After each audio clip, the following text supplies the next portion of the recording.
CNT hizo todo lo posible por participar en la preparación del movimiento revolucionario de octubre. Obviamente no se le dejó, pero aún así, en la medida que pudo, contribuyó, y siempre que el PSOE, los socialistas le daban un paso, por la CNT daba otro. Hubo sitios donde realmente cogieron la iniciativa, o sea, desbordaron un poco con la aquiescencia, obviamente, de la dirección socialista, pero fueron más allá.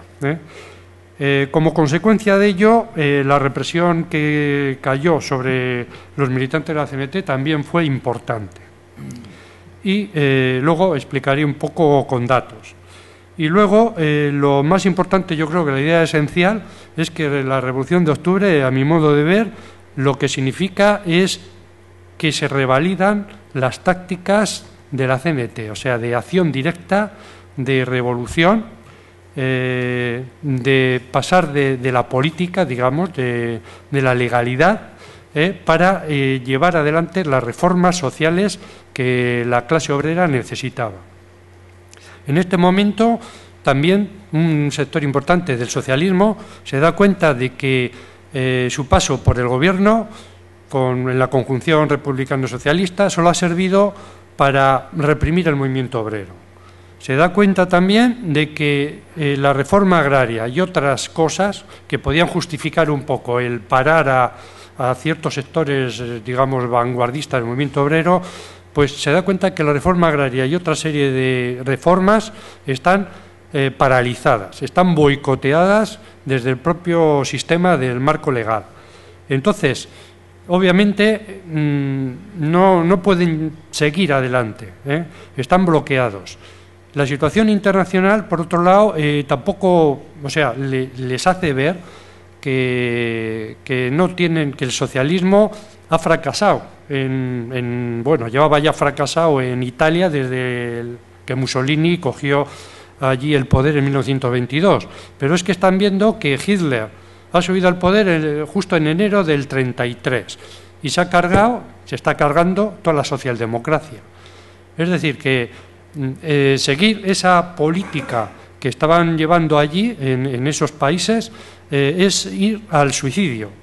Entonces, un sector importante, Araquistain, Leviatán, unas revistas socialistas, etcétera, el propio Largo Caballero reconoce que esa vía no sigue, no puede seguir. Entonces, tiran por otro lado, y tiran precisamente por la acción directa, o sea, por el movimiento revolucionario típico de la CNT.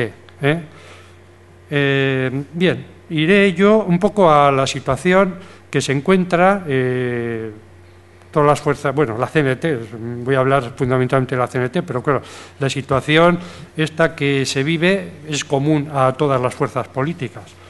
La CNT en ese momento, en octubre del 34, había vivido varias experiencias revolucionarias previas, que se suceden un año antes.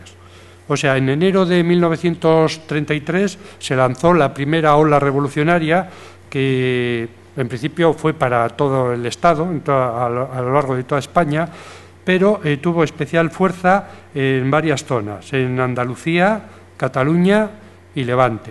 El emblema de esa insurrección es Casas Viejas. Como consecuencia de ello, pues también aquí hubo sus conflictos con las fuerzas públicas, con las fuerzas represivas, con los políticos, etcétera.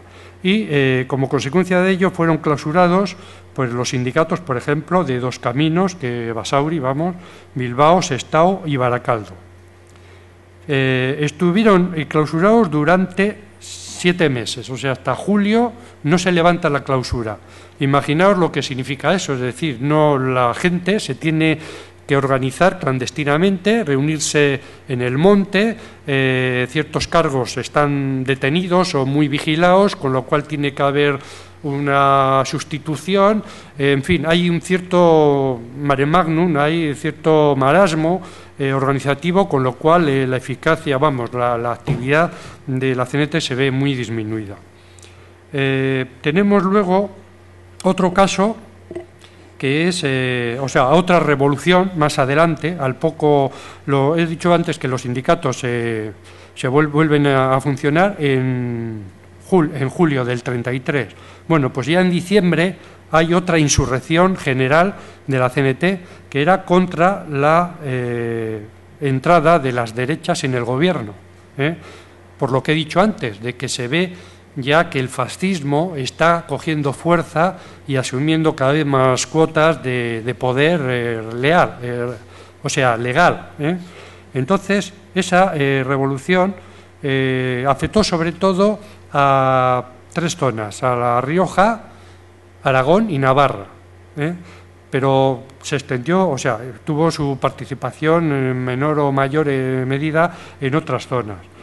Y eso, esta insurrección pilló muy cerca de aquí, del País Vasco, porque se vio afectada, por ejemplo, 2 poblaciones que están en La Rioja Alavesa, como La Bastida y El Ciego. En La Bastida se llegó a proclamar el comunismo libertario, hubo una insurrección armada, se cercó el cuartel, se recabó de distintas gentes que había armas, también se penetró, se tomó el ayuntamiento. Creo recordar que también se quemaron archivos de la propiedad, etcétera. Es decir, hoy a lo mejor nos parece un poco infantil, ¿no?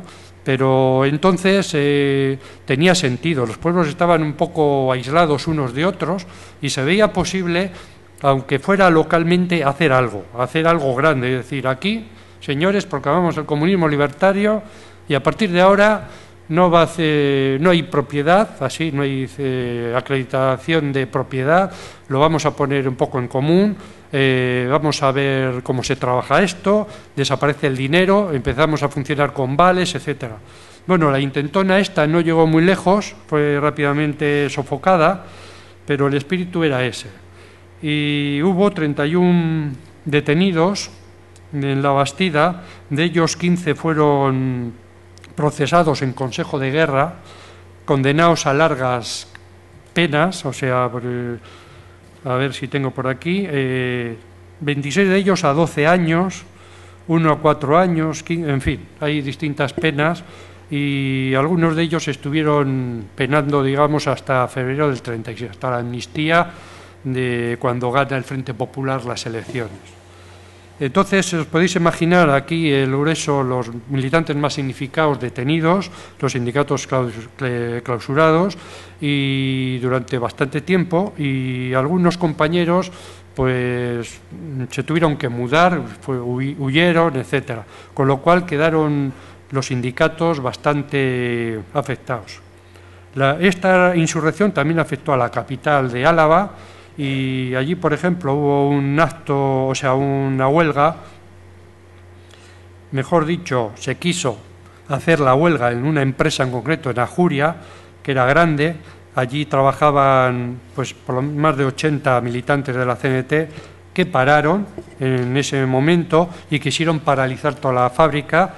El resultado fue que mandaron a los guardias de asalto a contener a los piquetes y se pusieron a disparar, así, con el resultado de que mataron a un compañero, y se llevaron un montón de detenidos.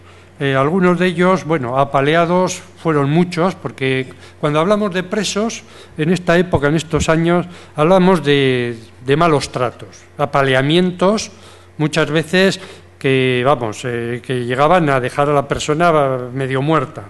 En un caso de ellos le dejaron prácticamente loco a un compañero, salió de la cárcel para entrar en el asilo porque ya no se volvió a recuperar jamás. Este compañero pues le llamaban el Carnera porque era muy fuerte, muy aguerrido y le acompañaba, digamos, el físico, y quizás por ello se ensañaron con él y le dieron una soberana paliza de la cual, como digo, pues acabó loco.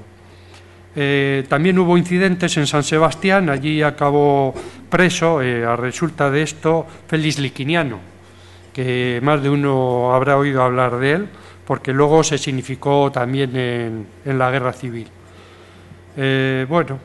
Después de esto, otro episodio importante fue la huelga campesina de junio de 1934, que afectó prácticamente a las mismas zonas de Rioja y de Navarra, afectando mucho a la zona de la Ribera Navarra, donde los sindicatos de CNT, aunque no eran fuertes, pues tenían cierta presencia, vamos.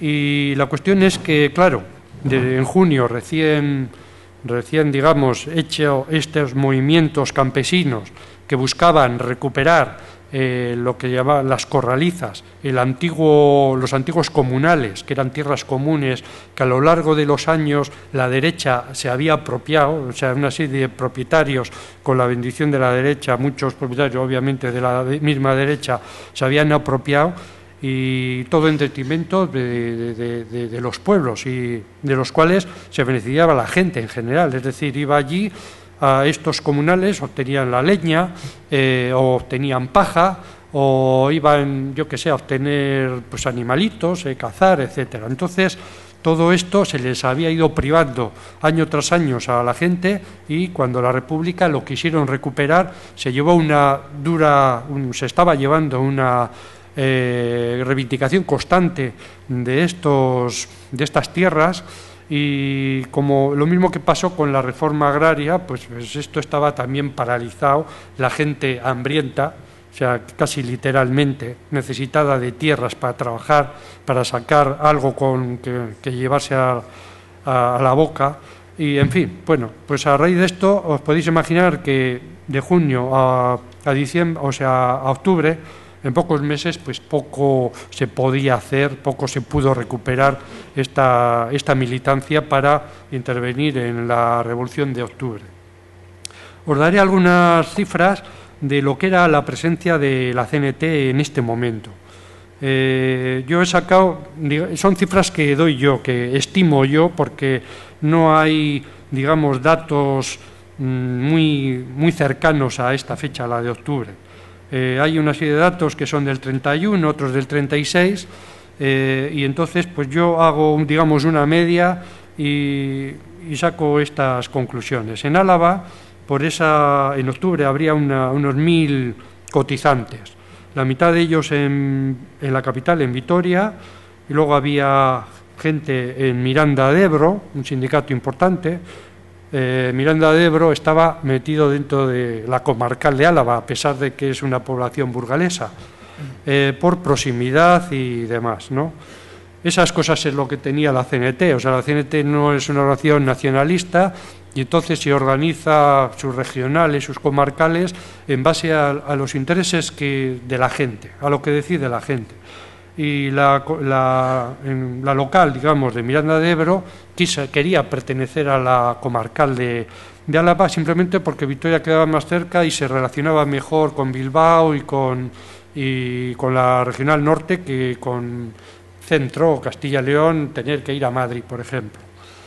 Bueno, y luego tenemos también núcleos en Amurrio, en la zona de Araya Maeztu, en torno al doctor Isaac Puente, y luego más el Ciego y la Bastida.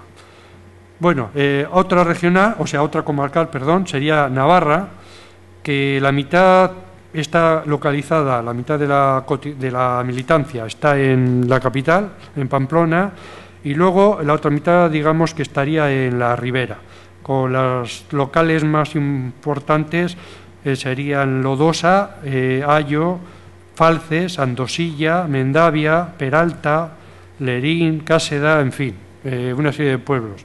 Pero en general, salvo varios casos que hay unos 150 militantes o así, en todos los demás pueblos pues hay una cincuentena, no llegan a 100.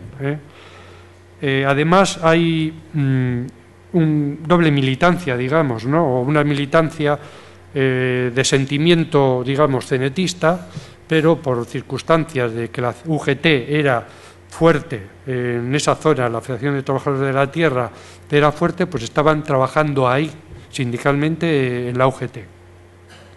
Tenemos luego la comarcal de Vizcaya, que tendría unos 2.500 cotizantes, Y aquí las cifras son más inexactas, no sabría de cuantificar muy bien Bilbao cuántos podría tener, si 800 o 1000 afiliados.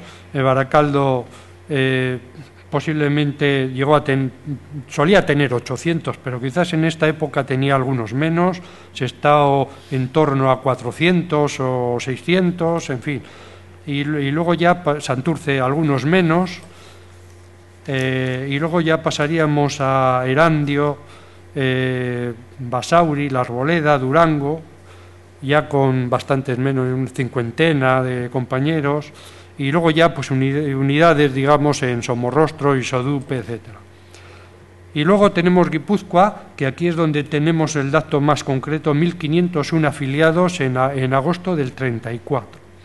La mitad de ellos estarían en Pasajes, en un sindicato muy importante que fue Avance Marino, sindicato de la pesca, que sobre esa época pues tendría unos 600 afiliados.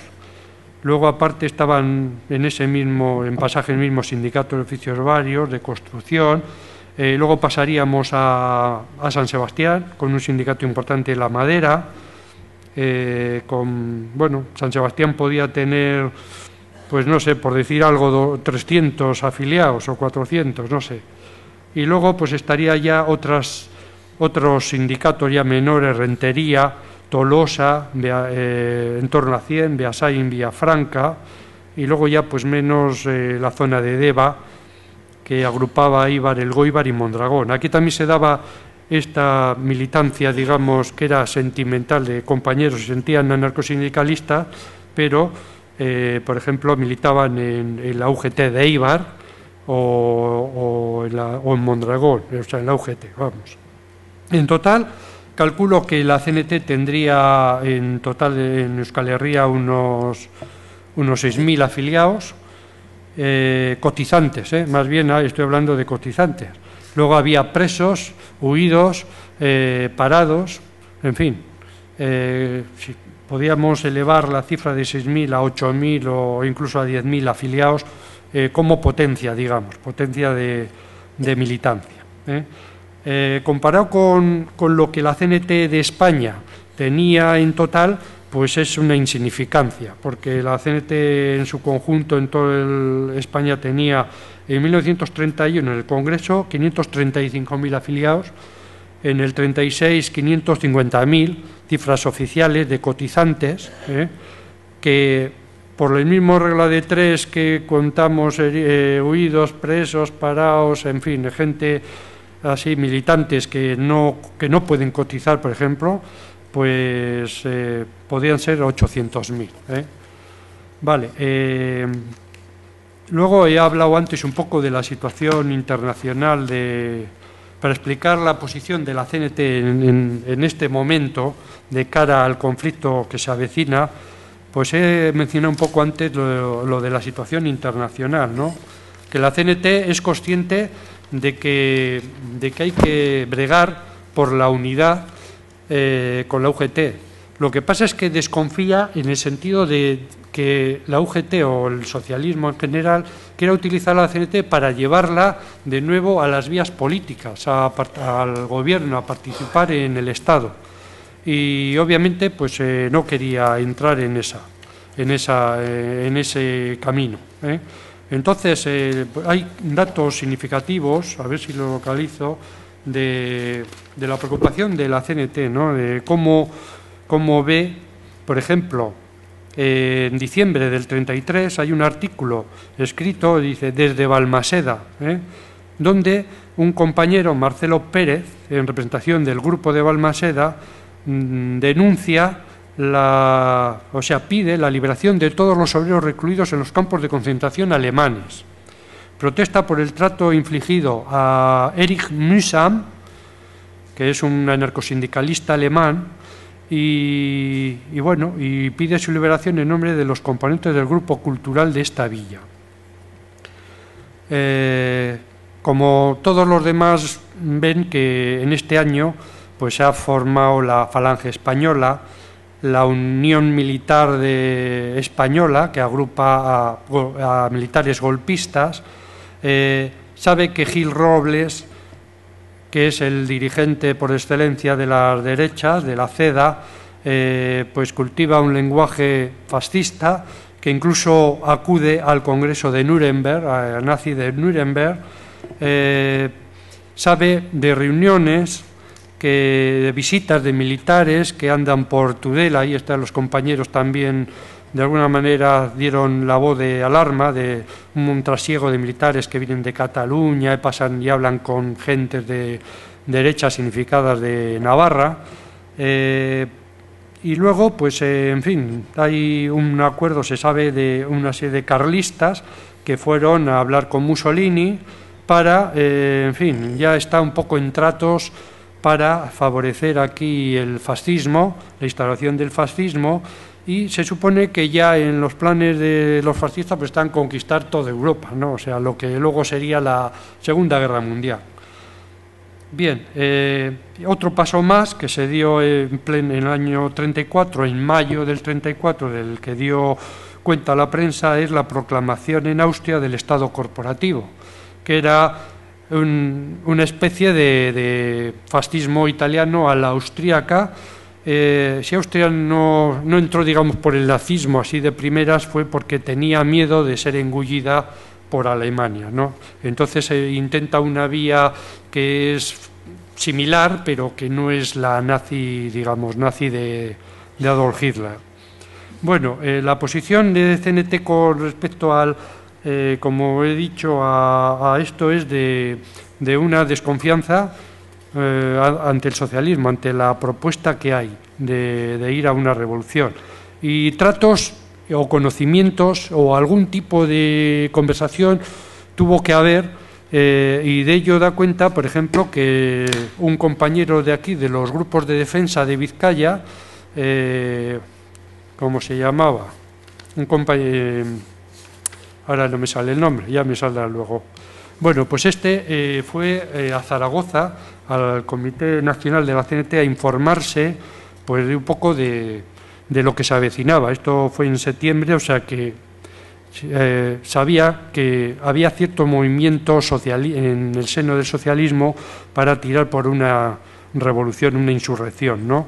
Bueno, este compañero, ahora que me viene el nombre, se llama Escauriaza, de Guecho, y es un compañero, vamos, destacado en todo el tema de los grupos de defensa. Bueno, cuando ya voy a entrar un poco ya de lleno en lo que es la insurrección, y entonces empezaré por Bilbao, por Vizcaya. Vamos, en Bilbao, en cuanto sucede los primeros indicios de que sale adelante la Revolución de Octubre, bueno, fue a través de un poco de la huelga ferroviaria, ¿no? Como empieza a gestarse esto. Controlar los trenes era muy importante porque, claro, a través de las vías férreas se trasladaban tropas, por ejemplo. También es importante parar todo tipo de transportes porque se paraliza el comercio, la industria, etcétera, ¿no? Entonces, por ahí empezó un poco la Revolución de Octubre. En cuanto tiene conocimiento, la CNT ferroviaria, el sindicato ferroviario, que era bastante... era importante, pero inferior al de la UGT, ¿no? Pues hace todo lo posible por apoyarlo, vamos.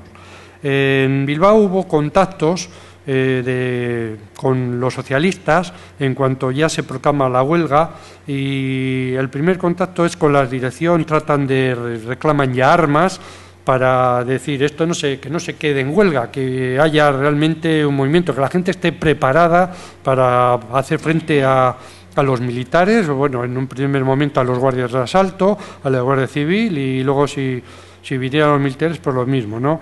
Y aquí pues les despacharon más o menos diciendo que, no sé, que no querían nada que tener que ver con la CNT a nivel, digamos, de dirección del movimiento.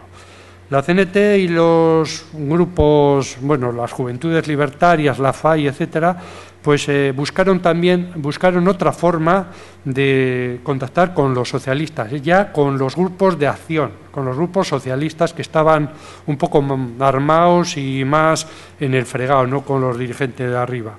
Y en este sentido se formó una comisión de enlace del Comité Local de Bilbao y el Comité Regional del Norte, que estaba en Bilbao, y allí con estos grupos socialistas pidieron que se transformara la huelga general en hecho insurreccional, porque era evidente que no se podía circunscribir la insurrección a unos pocos pueblos, o sea, a Mondragón, a Eibar se ha citado antes, o yo que sé, por ejemplo, Somorrostro, porque cuantos menos pueblos era más fácil a las tropas, a las guardias de asalto, a la Guardia Civil, pues reprimirlo y esto que toda la intentona se quedara en nada, ¿no? Entonces el CNT ofreció su colaboración y, sin embargo, pues en esas reuniones que hubo, pues sí, se tomaba nota, bien, vale, queréis, vale, os citamos a otra reunión mañana porque, claro, nosotros tenemos que recibir instrucciones, tenemos una disciplina que seguir, no podemos hacer lo que queramos, no os podemos dar las armas que nos pedís porque no sabemos muy bien cómo, cuándo, en fin, y por qué dárosla, etcétera. Entonces, se fue dilatando reunión tras reunión y, bueno, entonces, en fin, la CNT estuvo un poco ahí a expensas, un poco de a ver hasta dónde se podía esperar, vamos. Entonces, al final, llegó un jueves 11 de octubre en el cual pues la CNT hizo ver que se había sofocado ya estaba sofocado prácticamente Eibar, los movimientos en Eibar y Mondragón, y que ya si había que hacer algo, había que hacerlo ya, sin esperar ninguna instrucción superior de Madrid o de donde fuera, que había que poner las armas en circulación, etcétera, y entonces, pues si no fue en esa, la siguiente reunión de la tarde, vamos a suponer que se hizo a la mañana, pues la siguiente a la tarde, pues vinieron diciendo, bueno, pues nos dicen que podemos formar grupos de 30 militantes, que están bien de acuerdo en formar grupos de 30 militantes para actuar por las barriadas y que estarían integrados a razón de 20 militantes de UGT y 10 de la CNT, ¿no? O sea, es decir, que hasta el último momento siempre tenían que estar ellos de alguna manera dirigiendo, mandando por el vía del número, ¿no? Todo el movimiento. Pero bueno, ya para el 11 prácticamente se puede decir que ya estaba todo terminado, los propios socialistas reconocían que no había mucho que hacer y la UGT puso a la huelga oficialmente la noche del viernes 12 de octubre. Entonces, pues cesando ya todo contactos y toda posibilidad de hacer algo. En Bilbao hubo concentraciones, hubo tiroteos en la capital, o sea, en el centro, en la propia plaza circular, y tenemos el testimonio de un compañero que le vaciaron 2 cargadores contra él y le dejaron herido. Este compañero era precisamente de la zona esta de por aquí, de Portugalete, y hasta aquí tuvo que venir de la mejor forma que pudo, pues herido. También hubo otro compañero, por ejemplo, ya que ahora ha fallecido recientemente, Félix Padín, que este compañero estaba en uno de los grupos de Juventudes Libertarias, de grupos de acción, con armas que habían ido recabando durante los meses anteriores a base pues de atracar minas, de pillar a un vigilante descuidado y quitarle pues armas de poca monta, en realidad, carabinas, algunas pistolas, dinamita, etcétera. Poca cantidad, pero podía ser suficiente pues para empezar a hacer algo más gordo, empezar pues no sé, lo que luego se haría más adelante en julio del 36, ¿no? O sea, con esos pocos recursos, pues atracar, ir a la fábrica de Galdácano y tratar con la violencia, pues si no era de buena manera, con la violencia, pues coger más armamento, más dinamita, etcétera, asaltar cuarteles, controlar un poco, tener un poco, digamos, a tiro a la Guardia Civil o a los guardias de asalto. Bueno, en Baracaldo hubo algo parecido. Aquí la fuerza podía ser, también había pues como 6 o 7 grupos de acción cada uno de ellos como unos 10 compañeros, o sea, 70 compañeros bregando digamos, en barricadas o en puestos determinados para tener a raya a las fuerzas represivas. Estaban a las expensas de un movimiento que partiría de las zonas mineras y que pensaban que pasaría por Baracaldo y acabaría desembocando en Bilbao, y en fin, para dar enjundia y en fin, darle vida al movimiento revolucionario. Esto no llegó a suceder, pero ahí estuvieron. Las órdenes, hubo varias reuniones con la UGT y con los socialistas. La CNT tuvo un puesto en estas comisiones que se formaron junto a comunistas, en fin, juventudes socialistas y juventudes libertarias, y ahí en estas reuniones siguieron un poco la tónica de Bilbao, ¿no? A pesar de todo, la CNT, bueno, hizo lo que pudo, claro, hizo que se sacaran un manifiesto de orientación común CNT-UGT, que se sacaran varias octavillas colectivas para repartir entre la población. Las consignas que seguían los grupos más o menos eran las de mantener un paqueo constante, tener digamos a la población un poco a la expectativa de que ahí podía suceder algo, a las fuerzas represivas que no se llegaran a meter, pero claro, fueron pasando los días y en un momento dado pues entraron fuerzas de Sestao, 3 camiones de guardias de asalto, etcétera. Se pusieron a disparar, en fin. El resultado, hubo uno de los muertos que hubo en estos enfrentamientos, fue de CNT, o sea, estaba en una vivienda ahí con su arma y tal, y bueno, uno de los disparos le dio y se lo llevó por delante. En estos grupos de mientras estaban un poco a la espera, pues se dedicaron a fabricar bombas incendiarias, cócteles molotov, pues a base de lo que iban consiguiendo por ahí, por las minas, por las fábricas, aserrando, pues por ejemplo, tuberías.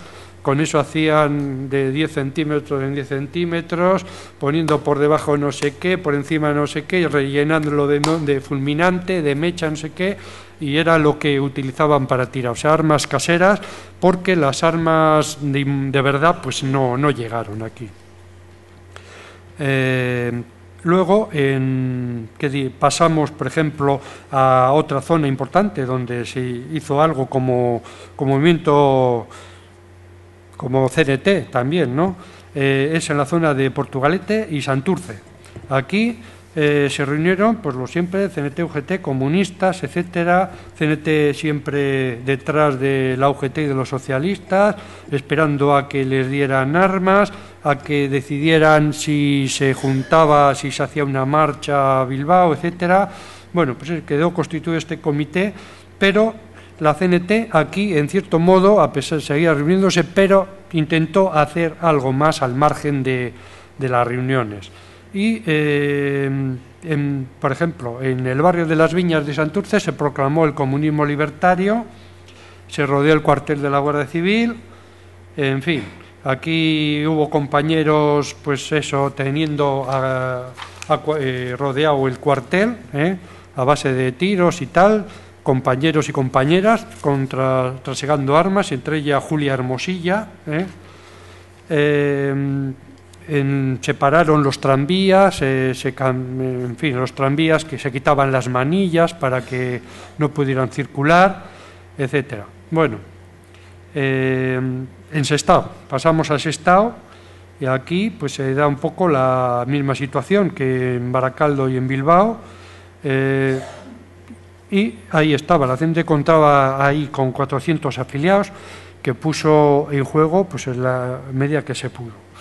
En Ortuella se formó también otro comité mixto, y aquí pues la CNT en cierto modo llevó la voz cantante de lo que es la acción.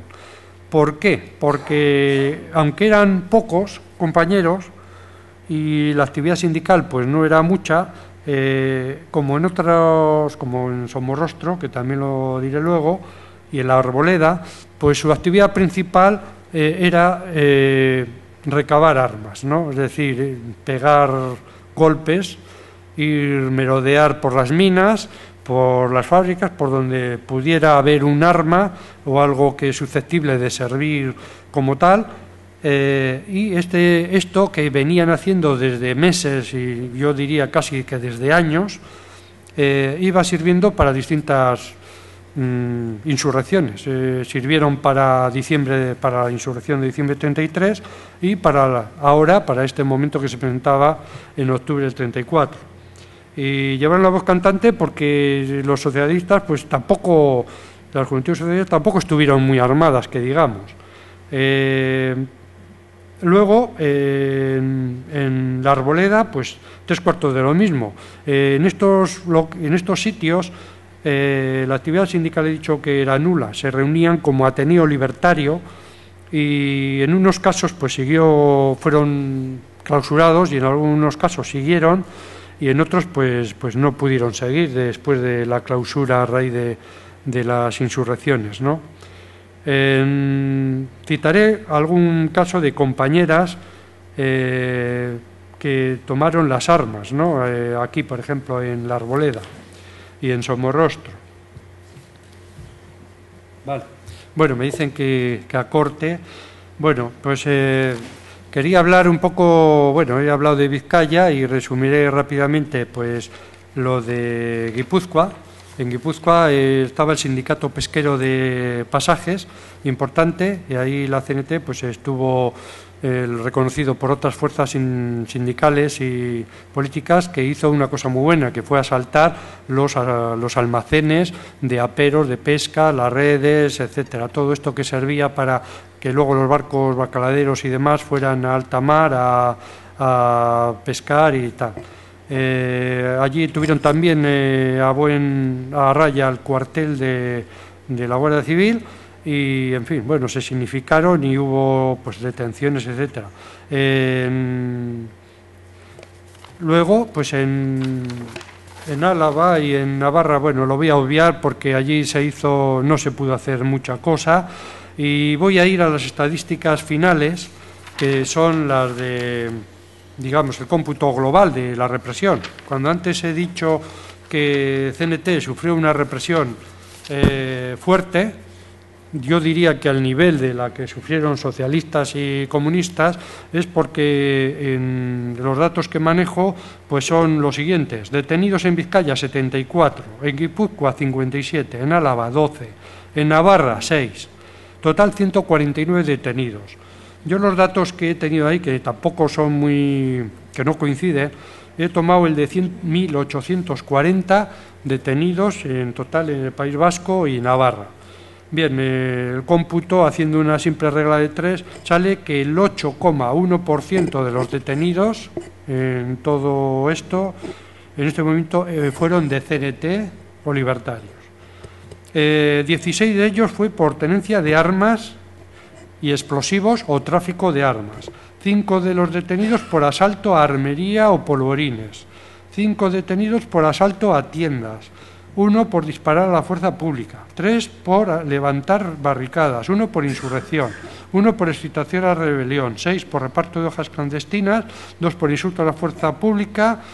Y 2 por ser familiares, simplemente, porque el afectado huyó y, como no le pudieron detener, pues detuvieron a su mujer y a su hija, una hija que era de por aquí, que tenía 8 meses y acabó en la cárcel pues por ese simple motivo. Y hoy pues tenemos la curiosidad de decir que esta niña, que entonces tenía 8 meses, pues hoy tiene 81 años y es una compañera que está en Francia. Acabó, bueno, está aquí, podría testimoniar ella, que lo cuente ella, su historia. Sus padres acabaron en Francia, ella llevó allí su vida y hoy es el día que anima un poco allí en Francia pues coros de canciones revolucionarias, republicanas, etcétera, y teatro. También se ofreció a representar una obra de teatro en torno a octubre del 36. Y bueno, terminaré diciendo que octubre del 34 es una especie de ensayo de la guerra civil, que la represión que se sufrirá también en julio del 36, ya lo adelantó el compañero, cantidad de gente que trabajaron, que aquí se afanaron en octubre del 34 o en diciembre del 36 o en enero del 36, estaban fichados y fueron los primeros que en cuanto cayeron en manos de los fascistas, fueron fusilados, apresados y la mayoría fusilados.